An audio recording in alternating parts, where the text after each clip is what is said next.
that ended up being a $3,100 day in profit. I can't really think of any other industry where you can start your own business and where you can make hundreds of dollars an hour. I mean, just starting out. No other broker is doing that. No other agent is doing that.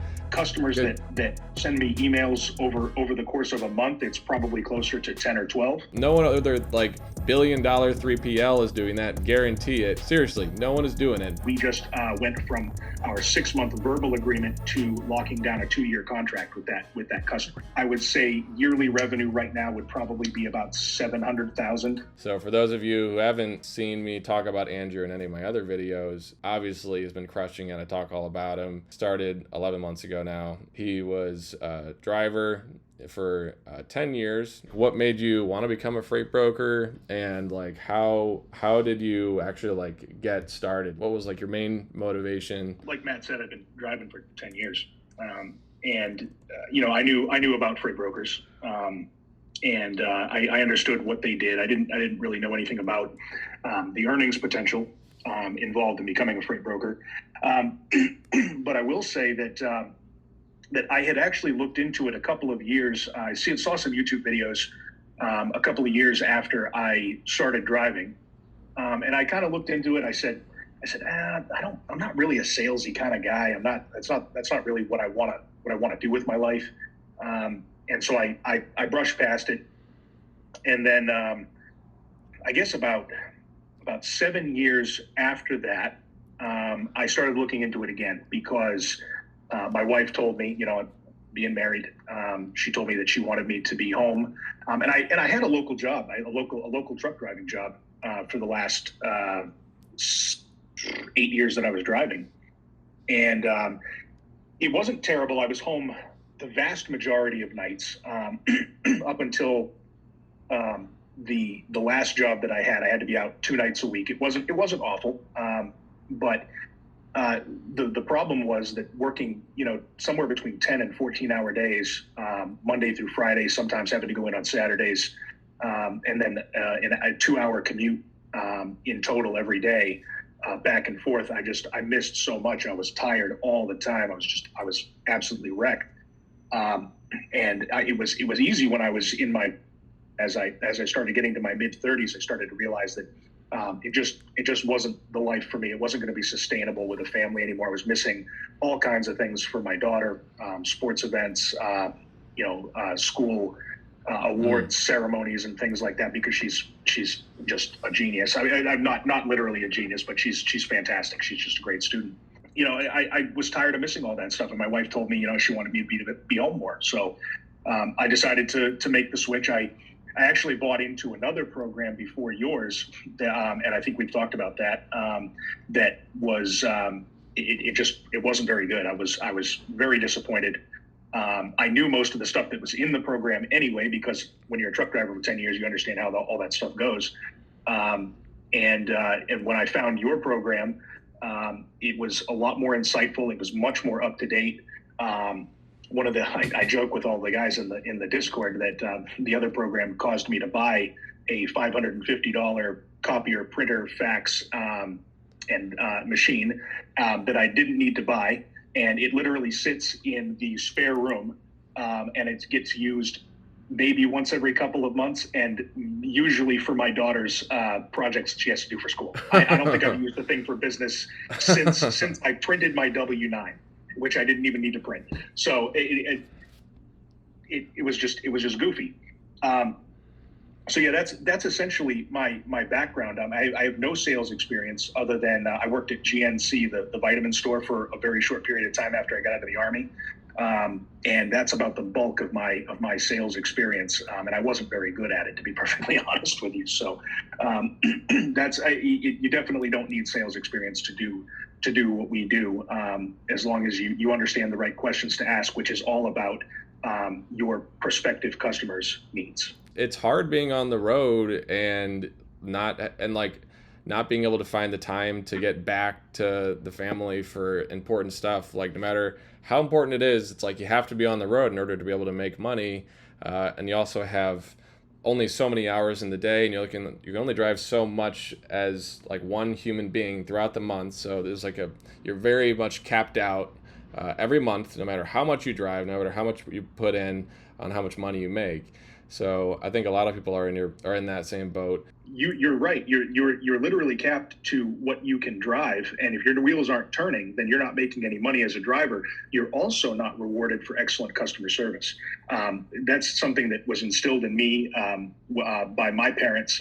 That no matter what job you're in, and no matter what you're doing, good customer service and good communication skills are paramount to any business. And when I used to talk to my customers that I would see regularly as a driver, especially as a local driver running a route every single week, I got to know their names, their kids' names, their wife's names, where their kids are going to school, what their plans are for the future. And building that relationship is not something that gets rewarded when you're a driver, because you're just not paid to do that. Now, they'll tell you, oh yeah, we're going to have you run this new route with all these new customers. We want you to go in there, really make a good impression, do a great job, build up a good relationship. And, and then the paycheck comes, and guess what? You haven't been paid anything extra for that. So yep, that's yet another thing. Yeah. There's no, it's right. Like, even if you're sick, you won't get paid on your sick days, because like you can't be on the road. Like, it's just simple stuff like that adds up. And it's like, is this even practical for the rest of my life? A lot of the times not, but a lot of people were born for the road, and that's why, like, I almost on a daily basis, like, I feel like in our Discord, I'm like praising all the drivers who are coming in, like, thank you for everything you did on the road before you came here, because it is not an easy job. No, it's not. I'm gonna get into kind of the meat and potatoes like right away, because I think like what most people search and what I think most people are interested in, especially when they're like making this transition over, is like, okay, what's the money like? So I know I've seen you just post a lot of your wins. Like, I feel like it's on a daily basis now, which is crazy. You also have an agent now, which is awesome. You can go into as much detail as you want, and also how many customers do you have? What's revenue like? Yeah, I can do my best. So let's start with the beginning. I think that's probably the best thing to do, because like you've said in other videos of yours on YouTube, this isn't a get rich quick scheme. It's not something that you can quit your job tomorrow. Quit your job today, and then tomorrow, start becoming a freight broker and the money just starts rolling in. It simply doesn't work that way. There are sales cycles with customers where you go through discovery process, learning what their needs are, learning all of the different lanes that they're going to be running, quoting those lanes, getting them set up with your factoring company if you use a factoring company, which I think you should. And then finally moving those lanes. And then even after you move your first lane, you still have, generally speaking, 90% of the time, those customers are going to pay you in 30 days. So you got a 30-day period from the time you move that lane until you get paid for it. So it is not a get rich quick scheme. It can be difficult in the first few months. It took me 6 weeks to get my first customer. And to be perfectly honest with you, it was the kind of customer that is not value focused at all. They're specifically focused on price. And so, I was moving loads and making somewhere between, expecting to make somewhere between, $150 and $200 in profit. But by the time you deal with the carriers who, see that you have a brand new MC number, and their factoring companies see that, that's the big one, is that their factoring companies see that, and they don't trust you, because there is a lot of fraud in the industry, which is why having a good freight broker is so important for shippers. They don't want to work with you, because you have freight to move, but they're not willing to move it because they're worried they're going to get shafted. So that was really, after I got my first customer, things started to snowball, and I started getting more and more customers, and I had freight to move, but I was having to negotiate so heavily with carriers in the beginning that I was making $50 to $75 on a load. There were entire days where I sat for 2 straight days trying to get a load moved, calling every carrier that popped up on the load board. Hey, can you please move this load for me? I know that my MC number's new. You can hear that obviously I'm here in the United States. If I was giving people the shaft, I'd be in jail. I'd said everything I could possibly say to get the loads moved, and it was very, very tough. But It takes, and it does take a few months before your MC number starts to build up. And there are ways around it too that Matt and I can teach you around dealing with those carriers on the load board that have been shafted so many times by brokers. There are ways to get around those guys and work with carriers in the area that you and I teach on well, that you teach, and that I recommend to people on the main chat on Discord. And once I started implementing those strategies, things became a lot easier. I started moving freight much more easily, and I stopped, making only $50 or $75 on a load. I started making more like $100 to $200 on a load, and then before you knew it, things just kind of snowballed. And now I've got, I would say, regular customers that I do business with on a constant basis. It's probably 5 or 6. But customers that send me emails over the course of a month, it's probably closer to 10 or 12 that just don't have a lot of volume, because I tend to target smaller companies that put more of an emphasis and a value on service.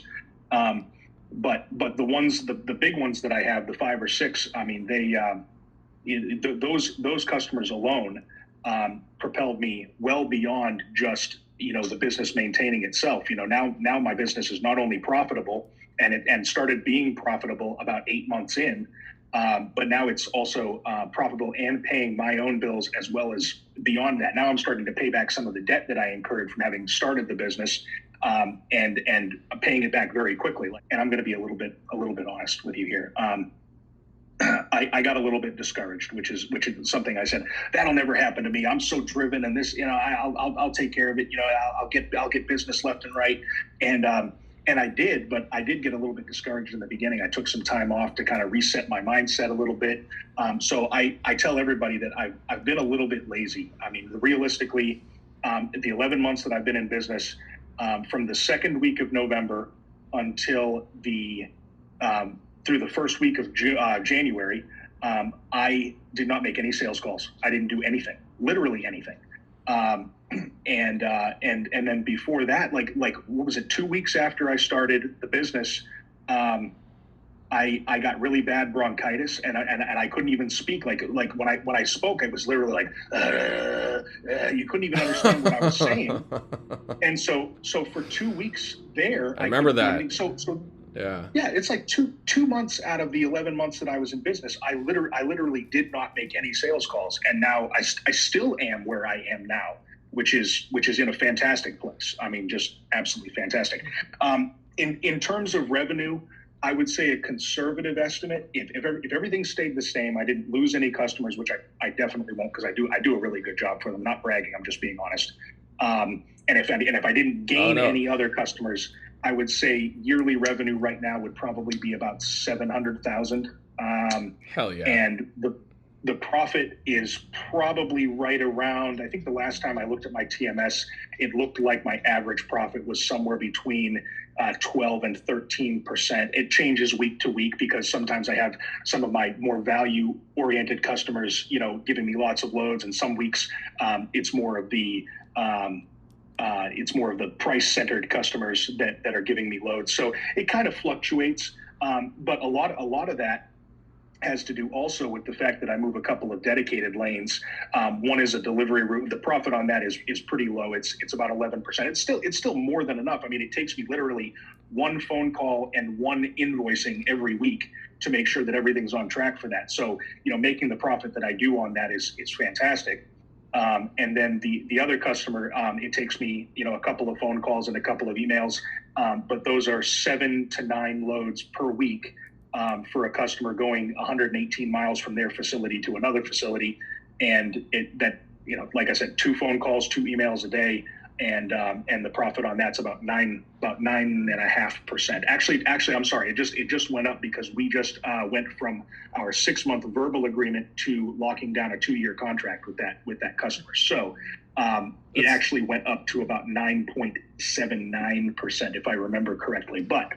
So that has a lot to do with why my profit margins are a little bit lower than what you would kind of expect, because I'm running those dedicated lanes on top of the other lanes where I'm making maybe 17, 22%, somewhere around there. I'll take 10% any day on a lane where I'm hiring one guy and he's just set on autopilot, and all I have to do is pay him once a week. That's cream of the crop stuff. Like, no complaints on margin there. You clearly have done a good job at like weeding out. This is like something I know I talk about a lot of my YouTube videos. I'm sure you guys have seen me say this already, but like, weed out these customers who give you really shitty margins, who are only price focused, who don't respect you. Get rid of them. You only have so much time in the day, so then use that extra time to find a customer who will treat you right and who will pay you right for the effort that you're putting in. And clearly you're doing a really good job at that. Okay, one more thing. I saw a comment yesterday about how much money you made yesterday alone. What was that? So the customer asked me to move 3 flatbed loads. They were oversized loads from Richmond, Virginia area down to Florida. And so I got 3 of the trucks scheduled, one carrier, just one carrier. I had 3 trucks available, and I got that all scheduled. And that was going to be about $2,325 in profit just off that job. And then the customer called me right at the end of the day, at like 4 o'clock. And he says, Andrew, I'm sorry. I forgot about these other things that we needed to get down there. Can you get me a 4th truck? And I said, it's a little late in the day, but yeah, I mean, I'm sure that I can. So I called the carrier. The carrier said, yeah, we'll have to do it on a regular flatbed rather than a step deck, but we can make it work with permitting and everything. The price will stay the same. I said, great. So I called the customer back, and that ended up being a $3,100 day in profit alone, just awesome. off of that one customer. This was that one customer too. That's crazy, man. That's awesome.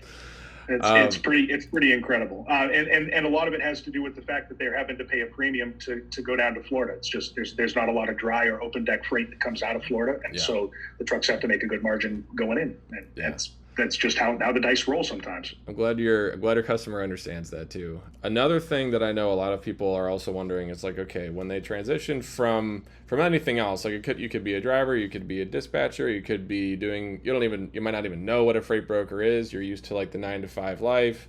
It's not even really 9-to-5 anymore, really. It's like what, 8-to-6 nowadays for any job, really. But what would you say is a day in the life? And is it truly Monday through Friday? Do you ever have to work weekends? How early do you wake up? Like, what's a realistic day to day? Realistic day to day is that I get up at about 6:30. I make sure that my daughter gets ready for school. Usually I take her to school, and I have to pick her up at about 2. I usually leave the house about 2:45 to go pick her up from school. Aside from that, when I get back home, I'm usually reading the news. I'm looking up freight trends all over the United States. I like to stay educated. I like to keep my customers educated. And then at about 8 o'clock, I usually start making cold calls, or I will leave the house in my car when I take my daughter to school, and I'm dressed to go out and meet new prospective clients in person. And usually I have a company polo and some nice slacks. And I'll usually drive to whatever area I'm going to target for the day. And I'll read the news until 8 o'clock. And then at 8 o'clock, I start walking in the door.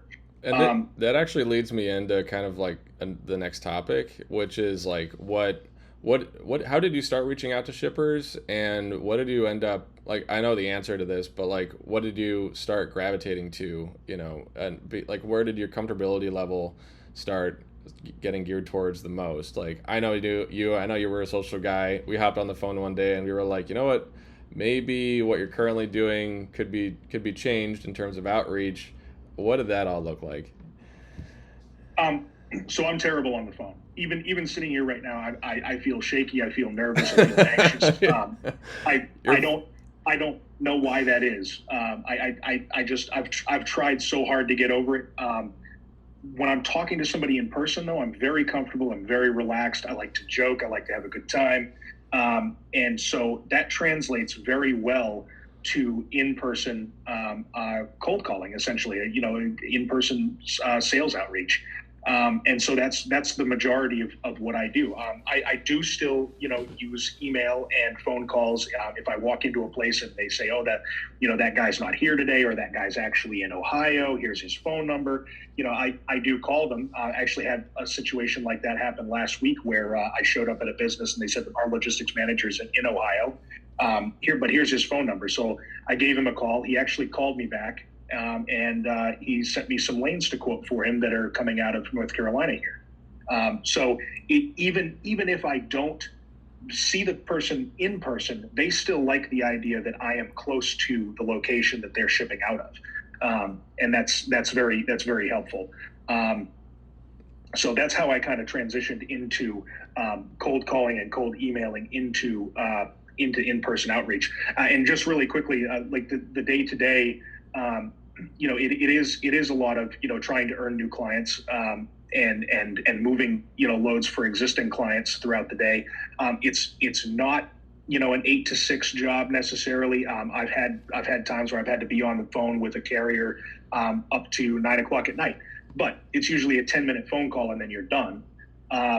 Working on the weekends, the only time that I've really done that was when I was working on contracts for dedicated customers, or I had to fill out an RFP, which is a request for pricing for a lot of lanes. I've worked on the weekends doing that before too, but I also know that it's for me. It's for my business. It's not for somebody else, and that I'm going to reap the rewards of that. So that makes it not quite such a bitter taste in your mouth when you think, oh, I'm going to have to spend a couple of hours while I'm waiting on the next softball game to start for my daughter's travel ball game, doing this instead. At least I'm not missing the game. I'm just wasting the time in between games, which is fine. So that was one of the really hard pills for me to swallow, was when I was in sales, and I was like just making like a very small commission. It was really just that, like, I was making a very small commission. I knew how much money my company was making though. And when I was then at like my corporate job, obviously I wasn't over at Amazon. I obviously wasn't making commission anymore. I was like just managing a bunch of operations, but like I knew someone else was making so much money off of the work all this hard work that I was putting in. And I'm thinking like, why am I just giving this away to like upper management, like my CEO, whatever, who yeah, might have worked hard to get there, but like I knew, and I think you are in the same mindset as me, is like we knew we were able to make more money by doing our own thing, because we knew our work ethic and we knew ourselves, and we knew that with the same level of effort that you were putting out on the road and that like I was maybe putting out, my corporate job, yeah, we probably could make more money. And like I think that's now, obviously I think we've both proven that to ourselves pretty well now at this point. And that kind of leads me into like the next question is like, what part of the training would you say helped you the most when it came to like actually getting customers? I know that like when you first start, it's like a massive learning curve. So like maybe we can try and expedite it for anyone who's first starting. It was helpful to me to understand the processes for things like getting my MC number established, and getting a bond and registering with URS and all that other stuff, and the general setup that you're going to need to have for things for freight brokering, and also some of the sales stuff. That stuff is all useful, right? It's fantastic. I appreciate it. But what your program offers that none of the other programs out there offer is a Discord server where people are friendly and polite and they want to help each other, and we all talk back and forth. I mean, all day long there are conversations going on about, hey, somebody just asked me I think it was like an hour ago. They were like, how much weight can a 26-foot box truck actually handle? And I said 10,000 pounds. And he turned around and said, well, it looks like I'm going to have to get a 53-foot dry van for this. And I said, how much does it weigh? And he said 24. And I was like, yep, you're going for a 53-foot dry van at that point. And so yeah, that's actually the most helpful part. Yeah. That and the fact that you are available to your students, for quite a good portion of the day. I mean, I'm willing to bet that a good portion of your day is probably spent answering their questions, even if it's just in like direct message chat. But the nice thing is that they have that main chat and all of the other different things to kind of not just help them with their business, but also unwind. We can joke about business and talk about things that are business related without it being business like, and kind of unwind. So that Discord server is for me anyway, it might be different for other people, but for me is the best part about your program. You and your Discord server being available and all the people that are there communicating and answering questions and helping each other out all day long. It's a good time on that Discord, man. I think what my idea behind it was like, there's for sure nothing else like it out there right now. And at least when I first started, there was no one for me to go to. I had no mentor. I had no one to ask questions to. I had Google. ChatGPT was like just started to become a thing, so I was like kind of using that, but I had no idea how to even use it. I didn't know a lot of stuff, and it was really hard to not ask anyone anything. What are we at, like 200 and almost 60 members now? And yeah, it is a very active, like a very fun chat. Like, I think we do a really good job at venting when we need to and celebrating when we need to as well. I think both are really important. And I agree. I think like a course can be like, top notch, 100 out of 100, but at the same time, like, that's only going to take you so far, regardless of how good it is, because like you're still going to have hundreds of follow-up questions, because like everyone's going to pick their own niche, everyone's going to have a different experience, everyone's going to have a different conversation with a customer over the phone, and like there's never going to be a training out there that's going to be able to cover literally every single, like the training would be thousands of pages long. So yeah, it's like yeah. It's like the best way around that is to have like other people around you who are doing the same thing, and people like you who obviously have seen success in it, and to like let them know like, hey, this is what's working for me. Just start doing that instead of like what you're currently doing. So I totally agree. Last question I have for you. If someone wanted to start like right now, I know you've already gone over a couple of these things, but like if someone were to start like right now, from your experience in the market, from what you're seeing, what would be your best tip for getting like traction and like for staying consistent and to like find success as soon as possible when starting up a freight brokerage? It may not work for most people.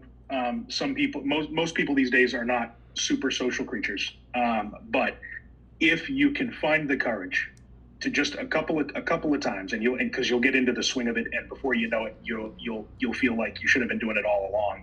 It's get out there in person and meet these people. When you walk into a business rather than calling them, it demands.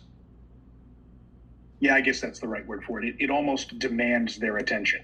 You took the time to drive to them and to meet with them and to see their operation, and so. 9 times out of 10, when you can actually get into the office of the logistics manager or the shipping manager or the supply chain director or whatever, 9 times out of 10, that conversation will turn into, let's walk into the warehouse and take a look at what we actually do.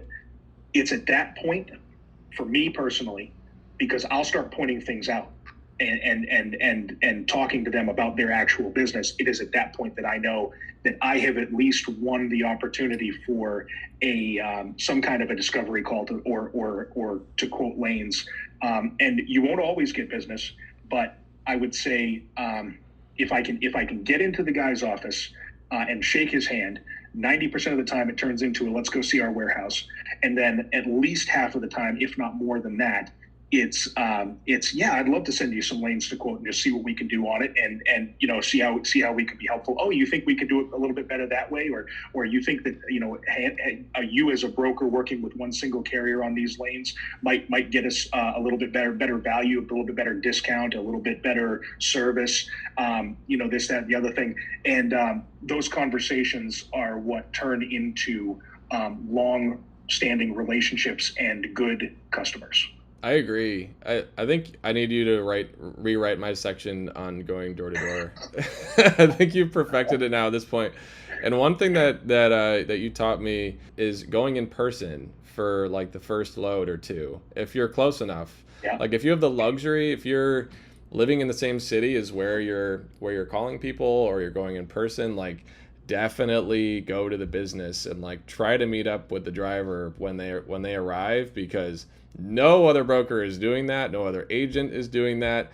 That is absolute. No one other like $1 billion 3PL is doing that. Guarantee it. Seriously, no one is doing it. But when you arrive there at the same time as your driver, it's going to make you seem as though you actually take this business seriously, as opposed to the 99% of other brokers who are just like dialing down a list and just like hoping for the best. Like, you're showing that you care, and shippers then see you as a subject matter expert. They show that like you really do like want to move their freight well, which can then give you justification for slowly like raising your margins. And obviously, if you're a driver looking at this and you've had a bad experience with the broker who's like, oh, they've taken like 60% margins from me.